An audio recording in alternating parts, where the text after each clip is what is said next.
Chairman. Ladies and gentlemen, I first of all want to express my appreciation to all of you. I know you've been standing for quite a few minutes, so I should be... I've been standing for 3 months, so I know how tough it is. I also want to express my appreciation to my old and valued friend, Clem Zablocki. He took on the honorary chairmanship of this campaign all over the state of Wisconsin 6 months ago.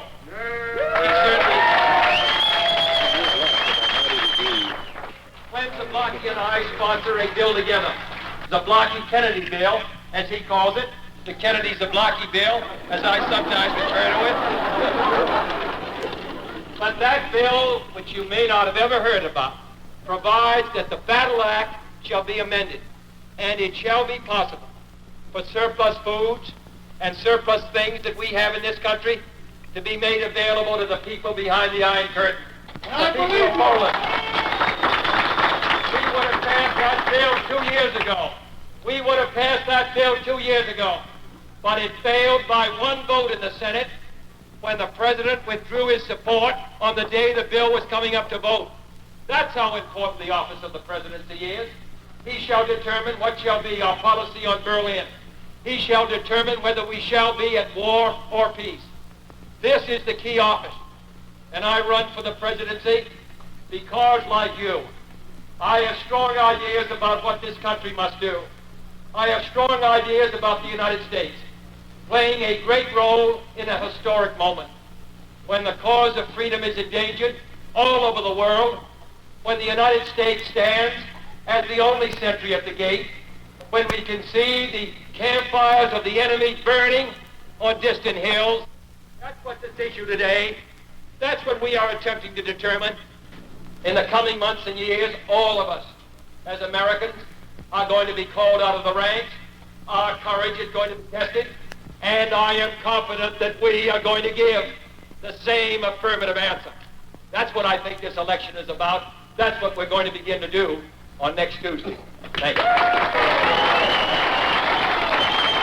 You, John Fitzgerald Kennedy, do solemnly swear I, John Fitzgerald Kennedy, do solemnly swear that you will faithfully execute the office of President of the United States that I will faithfully execute the office of President of the United States and will, to the best of your ability, and will, to the best of my ability, preserve, protect, and defend the Constitution of the United States. Preserve, protect, and defend the Constitution of the United States. So help you God.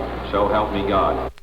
We observe today not a victory of party, but a celebration of freedom, symbolizing an end as well as a beginning, signifying renewal as well as change. For I have sworn before you and Almighty God the same solemn oath our forebears prescribed nearly a century and 3/4 ago. The world is very different now, for man holds in his mortal hands the power to abolish all forms of human poverty and all forms of human life. And yet the same revolutionary beliefs for which our forebears fought are still at issue around the globe. The belief that the rights of man come not from the generosity of the state, but from the hand of God. We dare not forget today that we are the heirs of that first revolution. Let the word go forth from this time and place to friend and foe alike that the torch has been passed to a new generation of Americans born in this century, tempered by war, disciplined by a hard and bitter peace, proud of our ancient heritage, and unwilling to witness or permit the slow undoing of those human rights to which this nation has always been committed and to which we are committed today at home and around the world.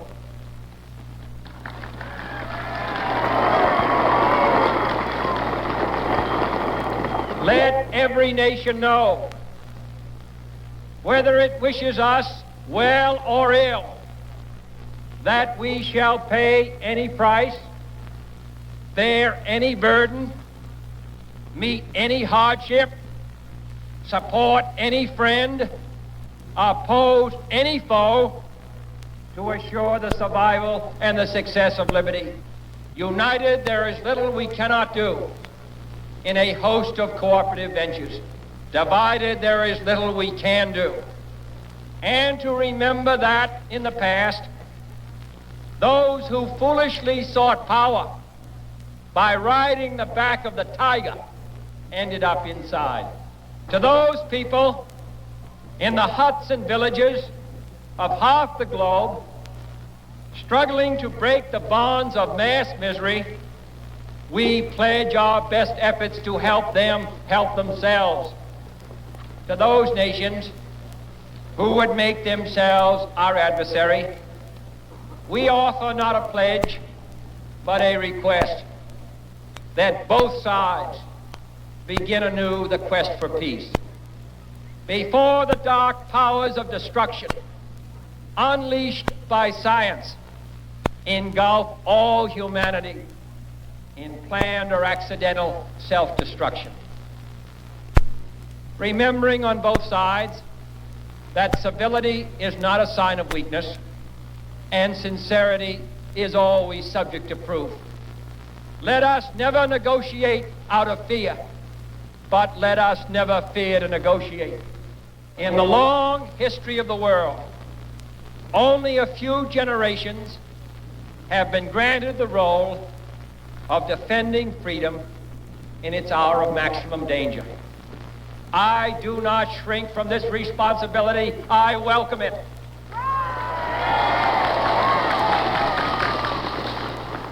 I do not believe that any of us would exchange places with any other people or any other generation. The energy, the faith, the devotion which we bring to this endeavor will light our country and all who serve it.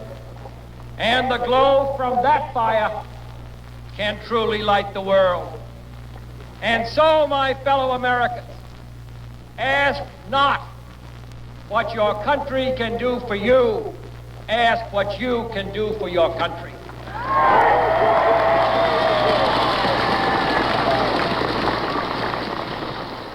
Mr. President, the practice of managed news is attributed to your administration. Mr. Salinger says he's never had it defined. Will you give us your definition and ask us why you find it necessary to practice it? You are charging us with something, Miss Gray, and then you're asking me to define what it is you're charging me with. I think you might, let me just say that we've had very limited success in managing the news, if that's what we've been trying to do. And perhaps you'd tell us what it is that you object to in our treatment of the news. Are you asking me? Yes. Well, I don't believe in managed news at all. I thought we ought to get everything we want. Well, I think you should, too, Miss Gray. I'm for that.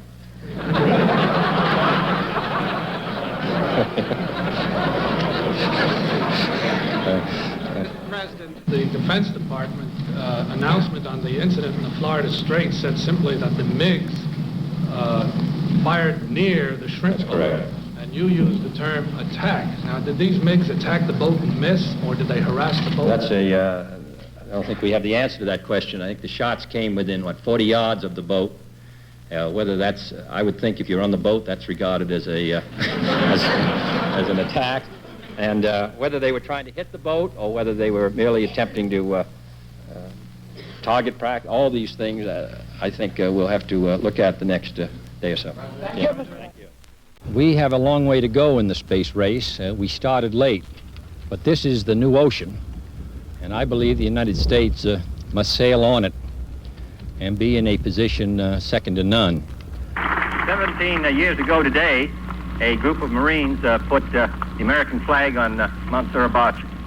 So it's very appropriate that today we decorate Colonel Glenn of the United States Marine Corps, and also realize that in the not-too-distant future, a Marine or a naval man or an Air Force man will put the American flag on the moon. Only last Thursday, as evidence of this rapid offensive buildup was already in my hand, Soviet Foreign Minister Gromyko told me in my office that he was instructed to make it clear once again, as he said his government had already done, that Soviet assistance to Cuba, and I quote, pursued solely the purpose of contributing to the defense capabilities of Cuba, unquote. Neither the United States of America nor the world community of nations can tolerate deliberate deception and offensive threats on the part of any nation, large or small. We no longer live in a world where only the actual firing of weapons represents a sufficient challenge to a nation's security to constitute maximum peril.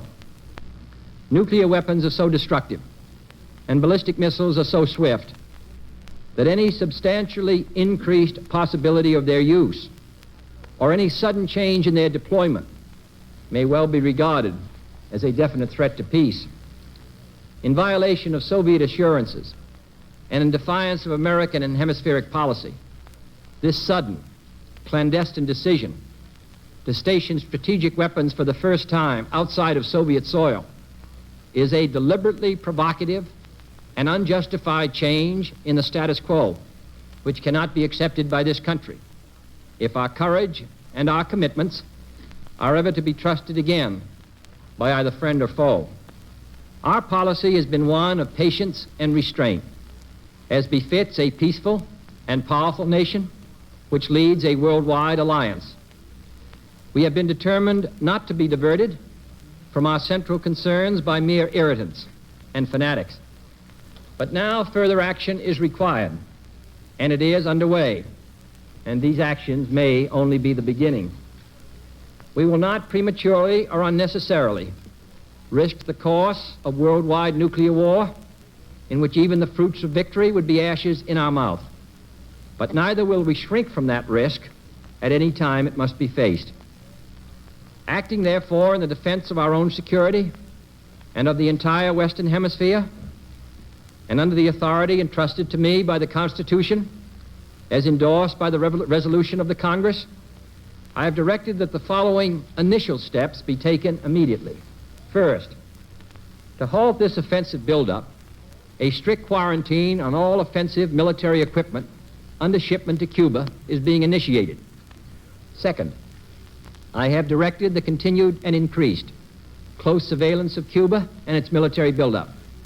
Should these offensive military preparations continue, thus increasing the threat to the hemisphere, further action will be justified. I have directed the armed forces to prepare for any eventualities. Third, it shall be the policy of this nation to regard any nuclear missile launched from Cuba against any nation in the Western Hemisphere as an attack by the Soviet Union on the United States, requiring a full retaliatory response upon the Soviet Union. Fourth, as a necessary military precaution, I have reinforced our base at Guantanamo, evacuated today the dependents of our personnel there, and ordered additional military units to be on a standby alert basis. Fifth, we are calling tonight for an immediate meeting of the Organization of Consultation under the Organization of American States. Sixth, under the Charter of the United Nations, we are asking tonight that an emergency meeting of the Security Council be convoked without delay to take action against this latest Soviet threat to world peace. Our resolution will call for the prompt dismantling and withdrawal of all offensive weapons in Cuba under the supervision of UN observers before the quarantine can be lifted. Seventh and finally, I call upon Chairman Khrushchev to halt and eliminate this clandestine, reckless, and provocative threat to world peace and to stable relations between our two nations. I call upon him further to abandon this course of world domination and to join in an historic effort to end the perilous arms race and to transform the history of man. We are prepared to discuss new proposals for the removal of tensions on both sides, including the possibilities of a genuinely independent Cuba, free to determine its own destiny. We have no wish to war with the Soviet Union, for we are a peaceful people who desire to live in peace with all other peoples. But it is difficult to settle or even discuss these problems in an atmosphere of intimidation. That is why this latest Soviet threat, or any other threat, which is made either independently or in response to our actions this week, must and will be met with determination. Any hostile move anywhere in the world against the safety and freedom of peoples to whom we are committed, including in particular the brave people of West Berlin, will be met by whatever action is needed. My fellow citizens, let no one doubt that this is a difficult and dangerous effort on which we have set out. The path we have chosen for the present is full of hazards, as all paths are. But it is the one most consistent with our character and courage as a nation and our commitments around the world. The cost of freedom is always high, but Americans have always paid it. And one path we shall never choose, and that is the path of surrender or submission. Our goal is not the victory of might, but the vindication of right. Not peace at the expense of freedom, but both peace and freedom here in this hemisphere, and we hope around the world. God willing, that goal will be achieved.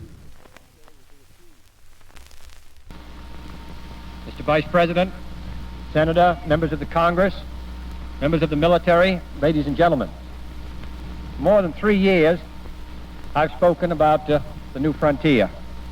This is not a partisan term, and it's not the exclusive property of Republicans or Democrats.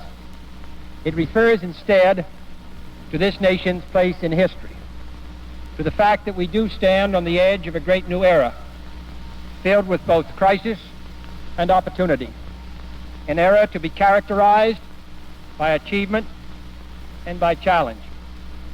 It is an era which calls for action and for the best efforts of all those who would test the unknown and the uncertain in every phase of human endeavor. It is a time for pathfinders and pioneers. I have come to Texas today to salute an outstanding group of pioneers. The man who manned the Brooks Air Force Base School of Aerospace Medicine and the Aerospace Medical Center. Next month, when the United States of America fires the largest booster in the history of the world into space for the first time, giving us the lead, fires the largest payload into space, giving us the lead. It will be the largest payroll, too.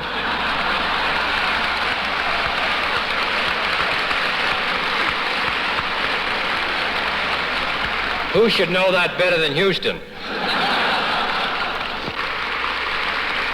In 1990, your sons, daughters, grandsons, and grandchildren will be applying to the colleges of this state in a number 3 times what they do today.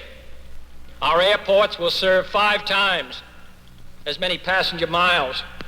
We will need housing for 100 million more people, and many times more doctors and engineers and technicians than we are presently producing. That is why we're trying to do more in these areas. As in the 30s, Albert Thomas and Franklin Roosevelt and others did those things which make it possible for not only Texas, but the entire United States to prosper and grow as we do in the 1960s. In 1990, the age of space will be entering its second phase, and our hopes in it to preserve the peace, to make sure that in this great new sea, as on Earth, the United States is second to none. The tragedy of this day is beyond instant comprehension. All of us who knew him will bear the grief of his death to the day of ours. And all men everywhere who love peace and justice and freedom will bow their heads. At such a moment, we can only turn to prayer. Prayer to comfort our grief, to sustain Mrs. Kennedy and his family, to strengthen President Johnson, and to guide us in time to come. May God help us. What was your reaction, sir? Well, I'm shocked, like the rest of the people are shocked. And how will it affect your plans, sir? I don't think it'll affect my plans at all, and I don't want to discuss it. Sir, have you had any chance to discuss this with anyone? Nobody, and I don't care to discuss it. And what are your plans, sir, when you leave Muncie? Going back to Washington. Sir, how do you think this will affect the operation of government? Oh, let's not talk about it, mister. The president's been shot. I don't care to discuss politics on a day like this. I share the sense of shock and dismay that the entire nation must feel at the despicable act that took the life of the nation's president. On the personal side, Mrs. Eisenhower and I share the grief Mrs. Kennedy must now feel, and we send to her our prayerful thoughts and sympathetic sentiments in this hour. In the face of such a terrible thing, I'm sure the entire citizenry of the nation will join as one man in expressing not only their grief, but their indignation at this act, and will stand faithfully behind the government. The American nation is a people of great common sense, and they are not going to be stampeded or bewildered. This moment is the more poignant because only a few weeks ago, I was walking with President Kennedy in the grounds of the White House, and he was telling me of his plans to guard and to keep the peace of the world. And as I recall his vivid presence, he lives in my mind as a man who, first of all, was a man of peace and a man with a deep religious faith, which was dedicated to healing the divisions between men. In 3 short years of his presidency, he left an indelible mark on his country and on the world. And for us in Britain, his loss is a deep and a sad one, because he was the most loyal and faithful of allies. There is no comfort that I can bring to the American people, nor indeed to ourselves, nor indeed to men anywhere who care for tolerance and liberty and justice and peace, unless it be this, that this dreadful deed should shock us all to dedicate ourselves anew to those things which he liked, which he loved, and for which he worked during his life. And if we can help to bring to men the liberty, justice, and peace for which he did so much, then we shall be doing something to serve the causes in the service of which he himself died. We are deeply shocked by this sad and tragic news of the killing of the President of the United States of America, John Fitzgerald Kennedy, and the serious wounding of Governor Connally.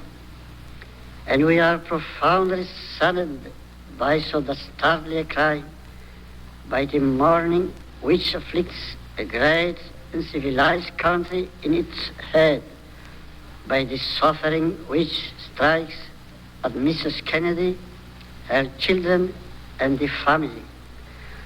With all our heart, we deplore this unhappy event.